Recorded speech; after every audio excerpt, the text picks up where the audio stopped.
नेता टाइप आधा काम मत करो, सब्सक्राइब के साथ साथ बेल आइकॉन भी दबाओ। केंद्र सरकार सितंबर माह में 3 नए कृषि विधेयक लाई थी, जिन पर राष्ट्रपति की मुहर लगने के बाद वे कानून बन चुके हैं। लेकिन किसानों को ये कानून रास नहीं आ रहे हैं। उनका कहना है कि इन कानूनों से किसानों को नुकसान और निजी खरीदारों व बड़े कॉर्पोरेट घरानों को फायदा होगा। किसानों को फसल का न्यूनतम समर्थन मूल्य खत्म हो जाने का भी डर है।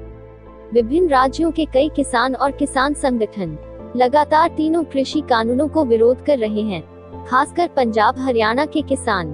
पंजाब के किसान तो विरोध में लगातार आंदोलन छेड़े हुए हैं। बता दें कि किसानों के अलावा केंद्र सरकार के अंदर भी इन बिलों पर समर्थन हासिल नहीं हुआ और राजग के सबसे पुराने सहयोगी शिरोमणि अकाली दल ने भी विरोध में खुद को राजग से अलग कर लिया। नतीजा यह रहा कि केंद्रीय मंत्री हरसिमरत कौर बादल ने कैबिनेट से इस्तीफा दे दिया। इसी विरोध प्रदर्शन के हिस्से के तौर पर पंजाब और हरियाणा के किसान दिल्ली कूच के लिए निकले हैं, लेकिन हरियाणा सरकार द्वारा पंजाब से लगे सभी बॉर्डर सील किए जाने के चलते किसान अंबाला और करनाल बॉर्डर पर जमा हैं और लगातार आंदोलन कर रहे हैं। देश के करीब 500 अलग अलग संगठनों ने मिलकर संयुक्त किसान मोर्चे का गठन किया है, जिसके नेतृत्व में किसान दिल्ली कूच कर रहे हैं। क्या है वे 3 कृषि कानून? 1. इसका उद्देश्य विभिन्न राज्य विधानसभाओं द्वारा गठित कृषि विनियमित मंडियों के बाहर कृषि उपज की बिक्री की अनुमति देना है। सरकार का कहना है कि किसान इस कानून के जरिए अब एपीएमसी मंडियों के बाहर भी अपनी उपज को ऊंचे दामों पर बेच पाएंगे, निजी खरीदारों से बेहतर दाम प्राप्त कर पाएंगे। लेकिन सरकार ने इस कानून के जरिए एपीएमसी मंडियों को एक सीमा में बांध दिया है। एपीएमसी के स्वामित्व वाले अनाज बाजार मंडियों को उन बिलों में शामिल नहीं किया गया है। इसके जरिए बड़े कॉर्पोरेट खरीदारों को खुली छूट दी गई है।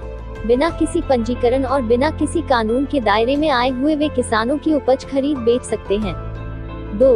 इस कानून का उद्देश्य अनुबंध खेती यानी कॉन्ट्रैक्ट फार्मिंग की इजाजत देना है। आपकी जमीन को एक निश्चित राशि पर एक पूंजीपति या ठेकेदार किराए पर लेगा और अपने हिसाब से फसल का उत्पादन कर बाजार में बेचेगा।